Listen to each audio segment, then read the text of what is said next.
No próximo capítulo da novela Três Graças, Zenilda não perde tempo e parte para o confronto direto com Ferete e Arminda. Diante dos dois, ela deixa claro que não compactua mais com mentiras, ameaças e muito menos com os esquemas escusos que envolvem a fundação. Ferete tenta impor autoridade, se recusa a sair da própria casa e afirma que não vai abrir mão de nada do que construiu, nem mesmo sob pressão. Arminda, cínica, provoca e debocha, acreditando ter vencido a guerra ao perceber que Zenilda decide abandonar a casa. A decisão de Zenilda vira motivo de comemoração para Arminda, que recebe o apoio imediato de Lorena e Leonardo. Os três brindam a suposta vitória, certos de que, sem Zenilda por perto, nada mais poderá ameaçar os planos da fundação. O que eles não imaginam é que essa saída marca apenas o início de uma virada perigosa. Antes de continuar, clique no botão de gostei, se inscreva no canal e comente de qual cidade você assiste a novela. Enquanto isso, Consuelo garante a Misael que não dirá absolutamente nada à polícia. Assustada, ela afirma que prefere carregar o peso do silêncio a colocar a própria vida em risco. Misael desconfia, mas aceita a promessa, mesmo sabendo que qualquer deslize pode colocar tudo a perder. Em paralelo, Xênica aceita a proposta de Rogério e decide fornecer informações detalhadas sobre tudo o que acontece dentro da fundação. Ela sabe que está pisando em terreno minado, mas enxerga nisso a única chance de se proteger e, ao mesmo tempo, se vingar de Ferete. Viviane, cada vez mais incomodada, confronta Leonardo sobre sua omissão diante da distribuição de medicamentos falsos. A discussão entre os dois sai do controle e Leonardo se defende dizendo que não tinha provas concretas. A briga é tão intensa que Macedo corre para avisar Ferete sobre o conflito, acendendo ainda mais o clima de tensão. O cerco começa a se fechar quando Gerlúcia é convocada por Paulinho para prestar esclarecimentos na delegacia. Ao ouvir o chamado, ela fica completamente petrificada, consciente de que seu nome pode estar ligado a algo muito maior do que imagina. Na delegacia, Jairo, Juquinha e o próprio Paulinho reagem em choque ao verem Gerluce e Rogério entrando juntos no local, deixando claro que nada mais será como antes. Bagdá descobrirá que foi justamente Vandilson, o responsável por tudo o que aconteceu nos bastidores, para tomar a área à força e se autoproclamar chefão da chacrinha. A revelação cairá como uma sentença. Conhecido por não perdoar traições, Bagdá não deixará barato e fará o traidor pagar caro, diante do bando inteiro, em uma punição exemplar que marcará a região.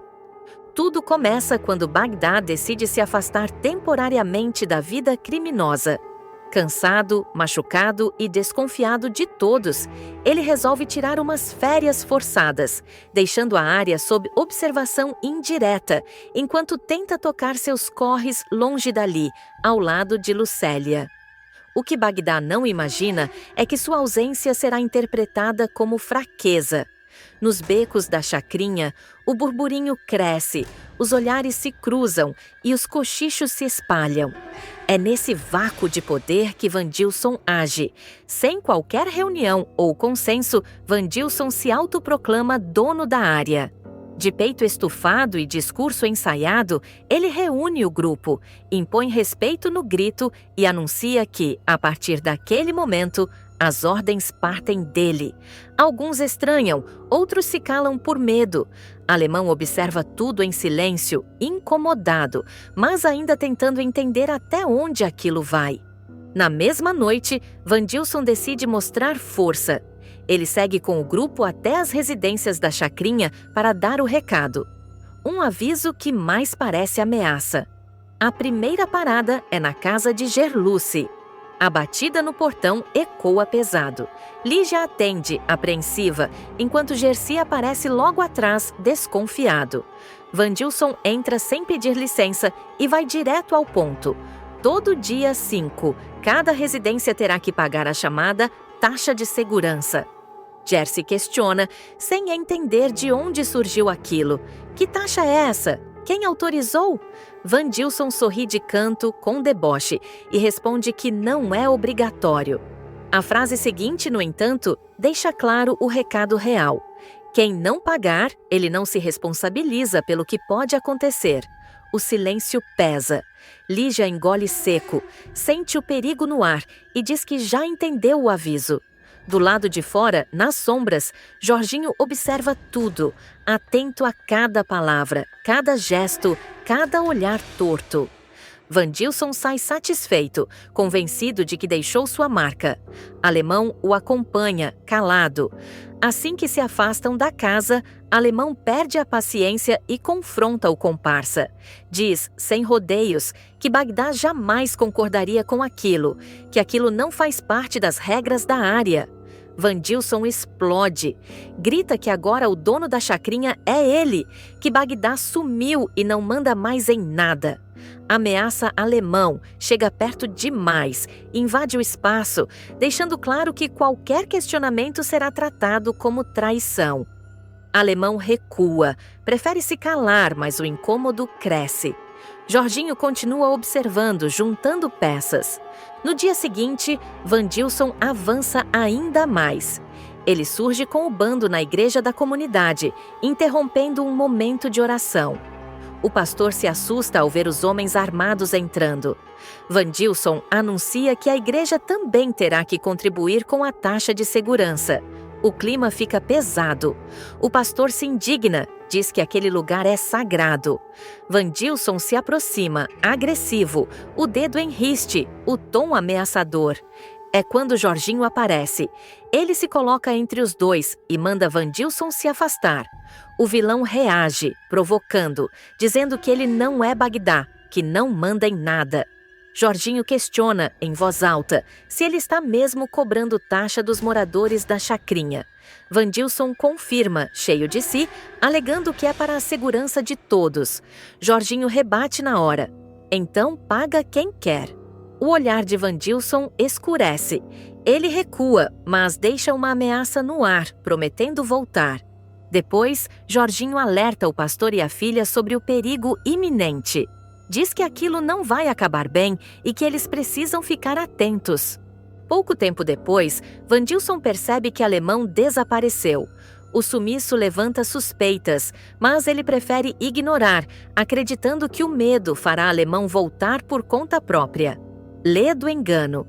Enquanto isso, Bagdá aparece com Lucélia, próximo a um bar afastado da chacrinha, tentando se manter discreto. É ali que Alemão surge, ofegante, nervoso, olhando para os lados.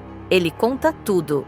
Vandilson tomou a área, está cobrando taxas dos moradores, ameaçando todo mundo, inclusive Gerluce. Bagdá tenta se manter fora, diz que já largou aquilo, que não quer mais guerra. Mas tudo muda quando o Alemão solta a bomba. Vandilson foi o responsável pelo ataque que quase matou Bagdá. Foi ele quem armou tudo para assumir o comando. A expressão de Bagdá se transforma. A calma some. A fúria retorna com força total. Naquela mesma madrugada, Vandilson invade a igreja. Destrói imagens, quebra bancos, rasga livros, deixa um rastro de ódio e poder. Pela manhã, o cenário choca a comunidade. O vandalismo gera revolta e medo. Mais tarde, Vandilson volta à casa de Gerluce para ameaçá-la novamente. O que ele não sabe é que tudo está sendo gravado. Cada palavra, cada ameaça, cada confissão velada.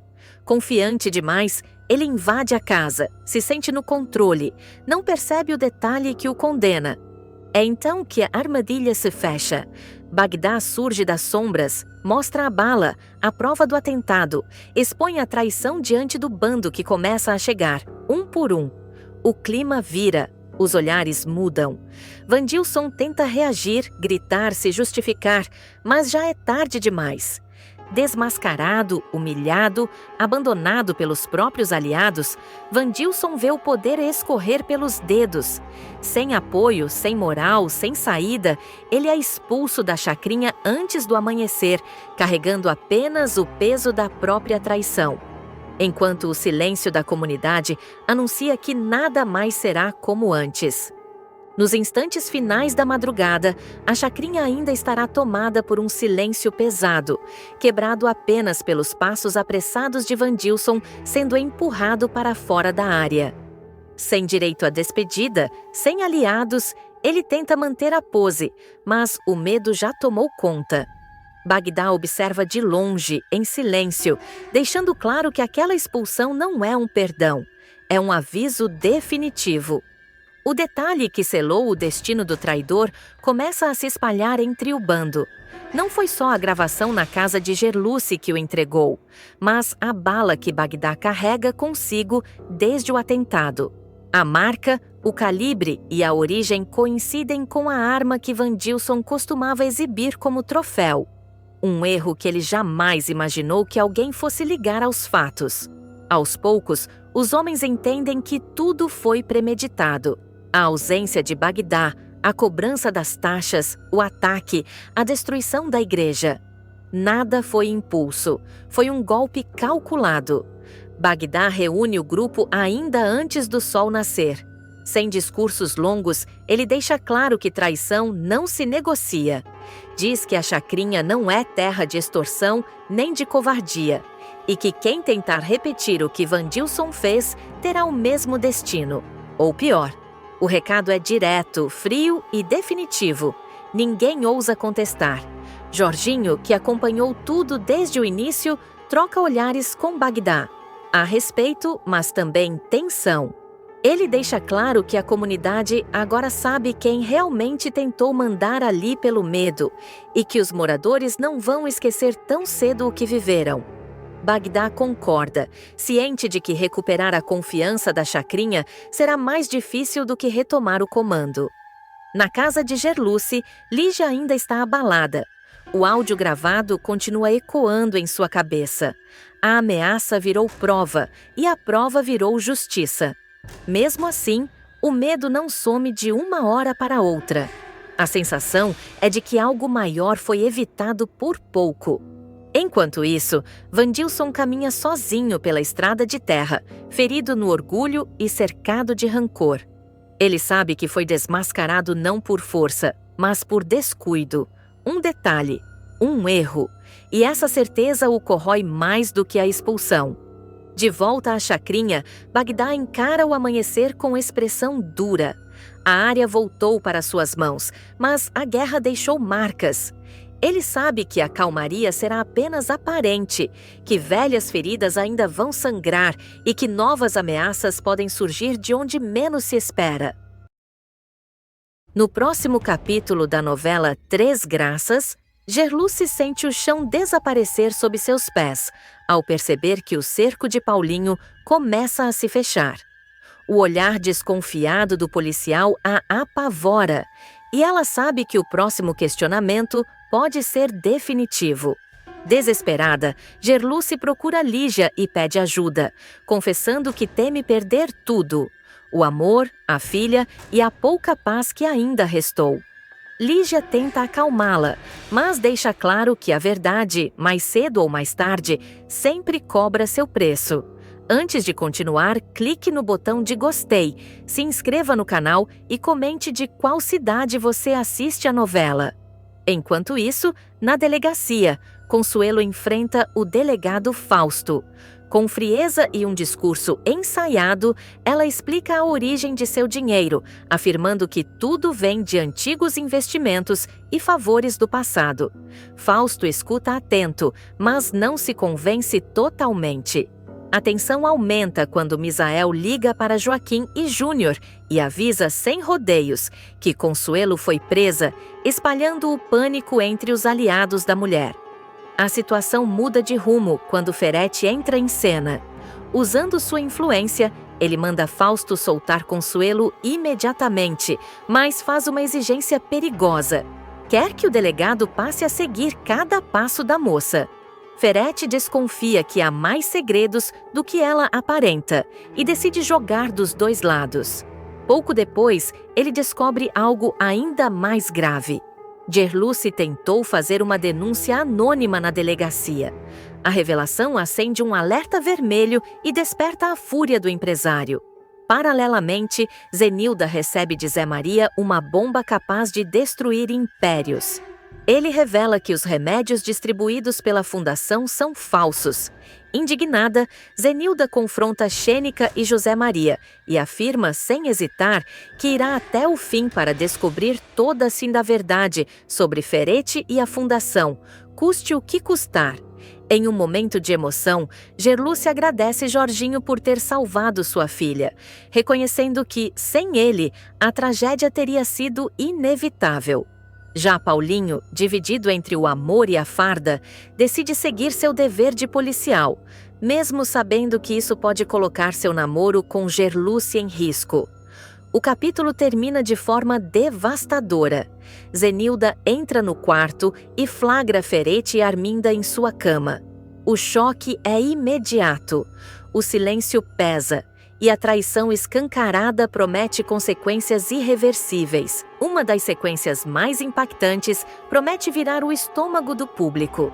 O parto de Joeli, que deveria marcar um recomeço, se transforma em uma tragédia anunciada. Jorginho, disposto a tudo para salvar a filha e impedir que Samira leve o bebê, acaba pagando com a própria vida. O desfecho é cruel, frio e sem piedade, selando um dos momentos mais sombrios da trama. Tudo começa quando Raul, tomado pelo peso da culpa, decide contar a verdade a Jorginho. Ele revela o acordo que foi feito com Samira pelas costas da família, deixando claro que Joeli já foi levada para uma clínica clandestina. A revelação cai como uma bomba. Jorginho perde o chão, entra em desespero e não pensa duas vezes. O ex-presidiário entende que não há mais tempo para pensar, planejar ou pedir ajuda. É agir ou perder a filha para sempre. Movido pelo instinto de proteção, Jorginho começa uma corrida contra o tempo. Ele percorre becos, ligações clandestinas, contatos antigos da chacrinha e nomes que jurou nunca mais pronunciar. Cada pista o leva mais fundo em um submundo que ele conhece bem. A angústia cresce a cada minuto, principalmente ao imaginar Joeli em trabalho de parto, cercada por pessoas que não querem salvá-la, mas sim usar seu bebê como moeda de troca. Após horas de busca, Jorginho finalmente localiza o endereço da clínica clandestina. O local é afastado, mal iluminado e com um clima pesado. O silêncio é quebrado apenas por gemidos abafados e pelo barulho de passos apressados. Sem pensar duas vezes, ele invade o lugar, empurra a porta com violência e surpreende Edilberto, que faz a segurança do esquema. O capanga se assusta ao ver Jorginho ali. Antes que consiga reagir, o ex-chefão da chacrinha dispara, em tom ameaçador, perguntando onde está sua filha. Edilberto tenta desconversar, mas o nervosismo o entrega. O clima esquenta rapidamente e a presença de Jorginho é comunicada a Samira, que sente o sangue gelar ao saber que o pai de Joeli está no local. Enquanto isso, Joeli enfrenta um parto extremamente complicado. A jovem sente dores intensas, entra em pânico e pede pelo pai, sem saber que ele está mais perto do que imagina. O médico clandestino tenta controlar a situação, enquanto Samira observa tudo à distância, impaciente e calculista, interessada apenas no bebê. Jorginho, por sua vez, é impedido de avançar. Edilberto recebe ordens para segurá-lo a qualquer custo. É nesse momento que o ex-presidiário percebe que só há uma saída. Fingindo passar mal, ele leva a mão ao peito, começa a respirar com dificuldade e se apoia na parede. Edilberto hesita, se aproxima para verificar o que está acontecendo e, em um segundo de descuido, é surpreendido. Com rapidez, Jorginho consegue desarmar o capanga. O revólver cai no chão e o caminho finalmente fica livre. Determinado, ele segue pelos corredores da clínica, guiado pelo som do choro que começa a ecoar. O bebê acaba de nascer. Ao ouvir aquele som, Jorginho desaba.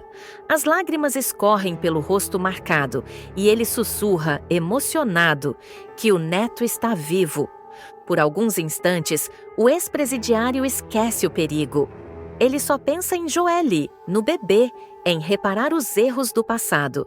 No entanto, a felicidade dura pouco. Ao entrar no quarto onde a criança está, ele dá de cara com Samira. A vilã surge fria, imponente e sem qualquer resquício de emoção. Os dois têm um embate intenso. Jorginho exige ver a filha, exige levar o bebê embora e ameaça acabar com o esquema ali mesmo. Samira não recua. Pelo contrário, ela deixa claro que tudo já está decidido e que ninguém vai atrapalhar seus planos. O clima fica cada vez mais tenso e a discussão sobe de tom. Joely, debilitada, percebe a presença do pai e tenta se levantar, mas é contida. O desespero toma conta da jovem, que grita, implora e pede que parem. O bebê chora, aumentando ainda mais a carga emocional da cena. É nesse momento que Samira revela sua face mais cruel. Sem hesitar, ela se aproxima de Jorginho e, em um ato rápido e brutal, o ataca. O ex-chefão da chacrinha é ferido mortalmente e cai no chão da clínica, sem chances de reação. O olhar dele se perde, enquanto tenta, pela última vez, alcançar o som do choro do neto. Jorginho morre ali mesmo, diante da vilã, sem conseguir salvar Joely ou impedir que o bebê seja levado. Samira observa a cena com frieza, limpa as mãos e ordena que o corpo seja retirado. Em seguida, determina que a criança seja levada imediatamente, selando o destino trágico do pai de Joely. A sequência termina com Joely gritando desesperada, enquanto é impedida de seguir atrás do filho. O choro da jovem ecoa pela clínica, contrastando com o silêncio pesado deixado pela morte de Jorginho. Nos próximos capítulos, as consequências desse assassinato prometem mudar o rumo da história e abrir uma nova fase de dor, vingança e revelações. Após a morte de Jorginho, a clínica clandestina mergulha em um silêncio assustador. O corpo do ex-chefão da chacrinha é retirado às pressas, envolto em um lençol, como se fosse apenas mais um problema a ser apagado. Samira acompanha tudo com frieza absoluta, dando ordens rápidas e deixando claro que não quer vestígios do ocorrido. Para ela, Jorginho foi apenas um obstáculo eliminado. Joely, ainda fraca e abalada pelo parto, entra em estado de choque ao perceber que o pai não volta.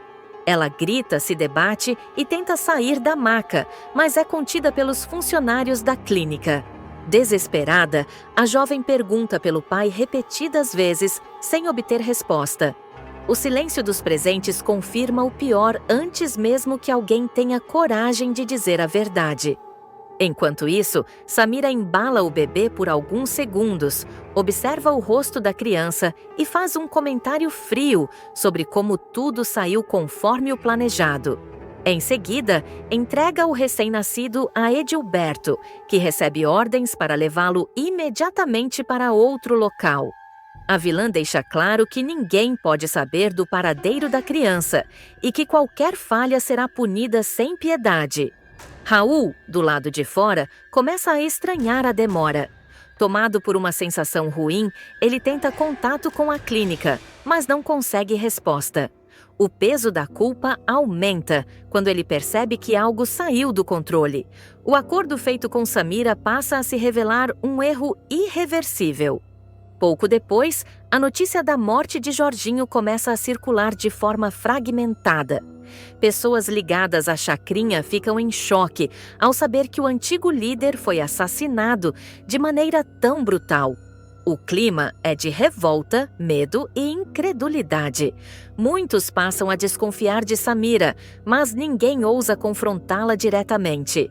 Joelle, devastada, é finalmente retirada da clínica. Ao sair, ela entende que perdeu tudo em poucas horas: o pai, o filho e qualquer sensação de segurança. O olhar da jovem é vazio, marcado por dor e ódio contido. Antes de ser levada, ela promete em pensamento que não vai descansar enquanto não descobrir o paradeiro do bebê e enquanto a morte de Jorginho não for vingada. Samira, por sua vez, deixa o local sem olhar para trás. Confiante, ela acredita ter vencido mais uma batalha e eliminado qualquer ameaça ao seu plano. No entanto, a morte de Jorginho cria um rastro impossível de apagar e desperta forças que estavam adormecidas. A tragédia marca um ponto de virada em Três Graças. A perda brutal transforma Joelle, acende o desejo de vingança em quem amava Jorginho e coloca Samira no centro de uma guerra silenciosa que começa a se formar. No próximo capítulo da novela Três Graças, Paulinho observa à distância, com o coração acelerado, enquanto Gerluce entra no carro de Rogério. Sem pensar duas vezes, ele saca o celular e registra tudo em fotos comprometedoras. O clima é de desconfiança total.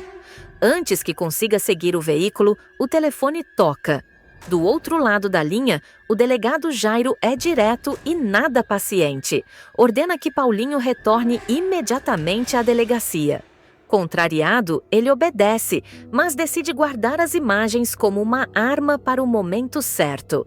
Antes de continuar, clique no botão de gostei, se inscreva no canal e comente de qual cidade você assiste a novela. Enquanto isso, Gerluce mostra jogo de cintura. Em uma conversa calculada, ela convence Rogério de que assumir oficialmente a fundação é a única forma de limpar a própria imagem e retomar o controle dos negócios. Rogério hesita, mas acaba cedendo à pressão, acreditando que essa decisão o colocará novamente no centro do poder. Pouco depois, Cláudia procura Gerluce com uma notícia que muda tudo. Rogério já liberou o dinheiro para a compra dos remédios. A informação anima Gerluce, que enxerga nisso uma vitória estratégica, mesmo sabendo que cada passo está sendo observado por inimigos silenciosos. Em outro núcleo, Angélico revela a Rogério que José Maria foi o responsável pela cirurgia de Bagdá. A revelação deixa Rogério em alerta máximo, desconfiado de que alianças perigosas estão sendo formadas longe do seu controle. Nada mais parece coincidência. Do lado oposto, Xênica deixa claro que está ao lado de Ferete, defendendo o vilão com unhas e dentes. A postura dela chama a atenção e levanta suspeitas sobre até onde vai sua lealdade. A tensão cresce quando Misael descobre a inauguração da nova farmácia ligada à fundação.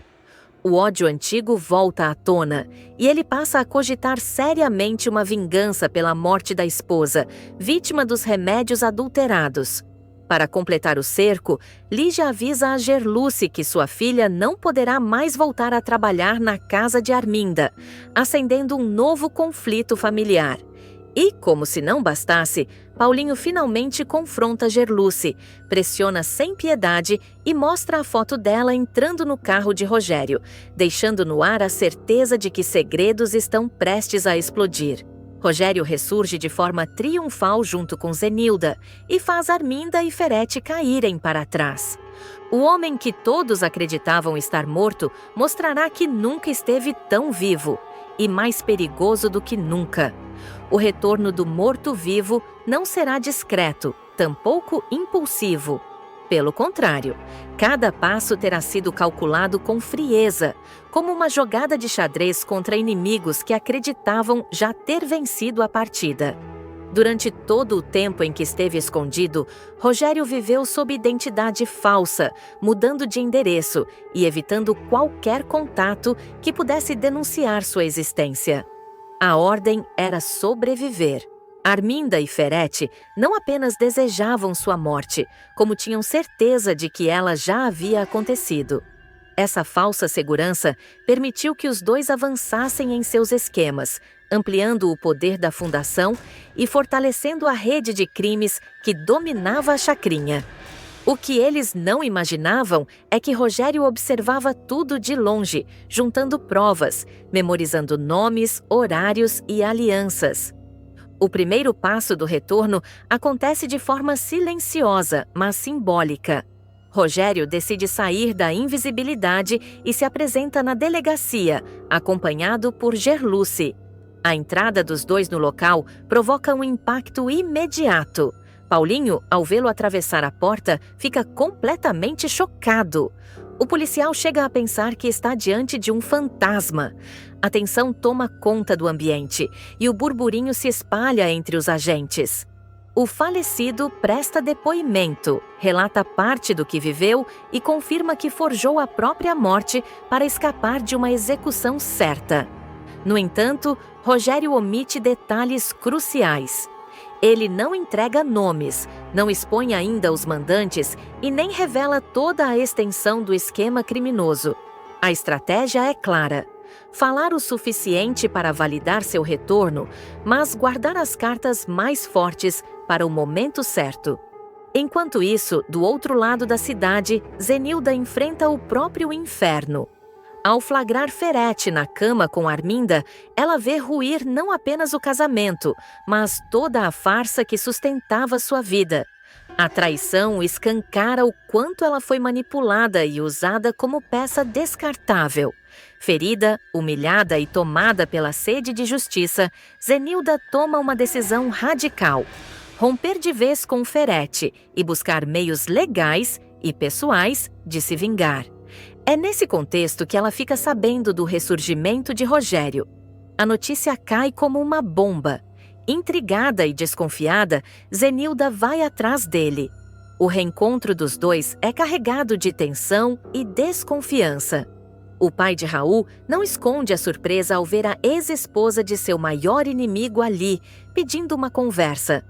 Zenilda, então, expõe tudo: a traição, o esquema, a certeza de que Arminda e Ferete estão no comando de algo muito maior e mais sujo do que aparenta. Sem rodeios, Zenilda se oferece para assumir a defesa de Rogério. Mais do que uma advogada, ela propõe uma aliança. 2 sobreviventes do mesmo jogo, agora do mesmo lado. Rogério percebe que aquela mulher não é mais a mesma. A dor a transformou. E ele enxerga nela a peça que faltava para derrubar o império dos vilões. A partir daí, os dois começam a traçar um plano meticuloso. Nada de retorno discreto ou denúncia vazia. O reaparecimento de Rogério precisa ser público, simbólico e devastador. Eles escolhem o cenário perfeito: o evento de inauguração de uma nova farmácia da Fundação na comunidade da Chacrinha. Um palco montado, imprensa presente, moradores reunidos e, principalmente, Arminda e Ferete, certos de que controlam tudo. Nos bastidores, Rogério observa cada detalhe do evento. Ele assiste aos discursos ensaiados, aos sorrisos falsos, às promessas vazias feitas à comunidade. Arminda desfila segurança, enquanto Ferete se comporta como um homem intocável. Para eles, Rogério é apenas um capítulo encerrado, um erro do passado. No auge do evento, quando todos acreditam que nada pode sair do controle, Zenilda sobe ao palco. Sua presença já causa estranhamento. Separada de Ferete, ela não deveria estar ali. O silêncio se instala quando ela pega o microfone. Com a voz firme, Zenilda começa um discurso enigmático sobre verdades enterradas, mentiras sustentadas e mortos que, às vezes, resolvem voltar. É então que ela anuncia, diante de todos, a presença de Rogério. O choque é imediato. Murmúrios, gritos, celulares levantados. Quando Rogério surge caminhando calmamente em direção ao palco, Arminda empalidece. Ferete parece perder o chão. O impossível acontece diante dos olhos de todos. O homem que eles mandaram matar está ali, vivo, inteiro e olhando diretamente para eles. A aliança entre Rogério e Zenilda se revela ali, sem disfarces. Dois nomes que Arminda e Ferete jamais imaginaram ver lado a lado. A tensão explode na chacrinha, e o evento que deveria consolidar poder se transforma no início de um colapso público. E enquanto Arminda e Ferete tentam manter a compostura diante das câmeras, Rogério sustenta o olhar dos dois, deixando claro, sem dizer uma palavra, que aquela volta é só o começo e que o passado que eles enterraram está pronto para cobrar cada dívida. A tensão que toma conta da chacrinha após o reaparecimento de Rogério cresce de forma descontrolada. O silêncio inicial dá lugar a um burburinho ensurdecedor e a inauguração da farmácia vira um caos absoluto. Moradores se entreolham, jornalistas se atropelam por informações e os seguranças da fundação não sabem se contêm o público ou se protegem Arminda e Ferete, visivelmente desnorteados. Rogério sobe ao palco sem pressa, consciente do impacto de cada passo. Ele encara a plateia, mas fixa o olhar nos dois vilões, como quem diz que aquele acerto de contas estava apenas adiado. Zenilda se mantém ao lado dele, firme, assumindo publicamente o papel de aliada e deixando claro que não há mais espaço para fingimentos. A ex-mulher de Ferete toma o microfone novamente e afirma que aquela inauguração marca não o crescimento da fundação, mas o início da verdade. Arminda tenta reagir, força um sorriso, tenta desqualificar a cena. Insinua que Rogério não passa de um farsante em busca de atenção. Mas a segurança dela se desfaz quando Rogério revela que sua morte foi consequência direta de ameaças, perseguições e ordens vindas de dentro da própria fundação. O público começa a desconfiar. Ferete, pela primeira vez, perde o controle e tenta interromper o discurso, mas é contido pelos olhares atentos das câmeras e pela reação da comunidade. Zenilda, então, dá o golpe mais duro. Anuncia que já deu entrada em uma série de ações judiciais, incluindo pedidos de reabertura de investigações arquivadas de forma suspeita. Ela deixa implícito que documentos, registros e testemunhos estão prestes a vir à tona. O nome da fundação passa a ser associado, ali mesmo, a crimes que vão muito além do que se imaginava.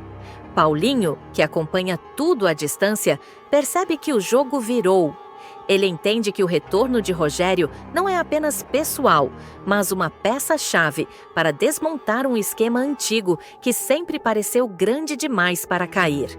Gerluce observa em silêncio, consciente de que aquela exposição pública mudará o destino de todos. Arminda e Ferete se retiram do evento sob vaias veladas e olhares desconfiados. A imagem de poder dos dois sai profundamente abalada. Rogério permanece no palco por mais alguns segundos, deixando que todos absorvam o que acabaram de presenciar. Ele não precisa dizer mais nada. Sua simples presença já é a maior acusação. O retorno de Rogério desencadeará uma reação em cadeia. Antigos aliados começarão a se afastar de Arminda e Ferete. Segredos enterrados ameaçarão emergir. E a aliança improvável entre Rogério e Zenilda se consolidará como a maior ameaça já enfrentada pelos vilões. O que era para ser uma celebração vira o marco de uma guerra aberta. E ninguém sairá ileso. Nos próximos capítulos da novela As Três Graças, Gerluce perde completamente o controle ao perceber que Arminda voltou a rondar Joelle. Tomada por um ódio antigo, que mistura ciúme, medo e uma sensação profunda de ameaça, ela não mede palavras ao encarar a rival. Em tom frio e direto, deixa claro que não vai tolerar nenhuma aproximação da mãe de Raul com a jovem. Gerluce avisa que, se Arminda ousar chegar perto de Joelle novamente, ela será capaz de ir até as últimas consequências. A ameaça não soa como blefe, há algo no olhar de Gerluce que denuncia que ela está disposta a tudo para proteger quem ama, mesmo que isso signifique cruzar limites perigosos. O clima fica ainda mais pesado quando Cláudia e Rogério descobrem o incidente envolvendo Joelle. A notícia chega de forma fragmentada, cercada de boatos e versões distorcidas, mas o suficiente para deixá-los alarmados. Cláudia, sempre mais sensível às tensões humanas, percebe que Gerluce está à beira de um colapso. Rogério, por sua vez, tenta manter a postura racional, mas não consegue ignorar a gravidade da situação. Os dois decidem agir rapidamente e oferecem uma carona para Gerluce até o hospital, acreditando que aquele gesto simples poderia evitar algo pior. O que Cláudia e Rogério não imaginam é que, à distância, Paulinho observa tudo.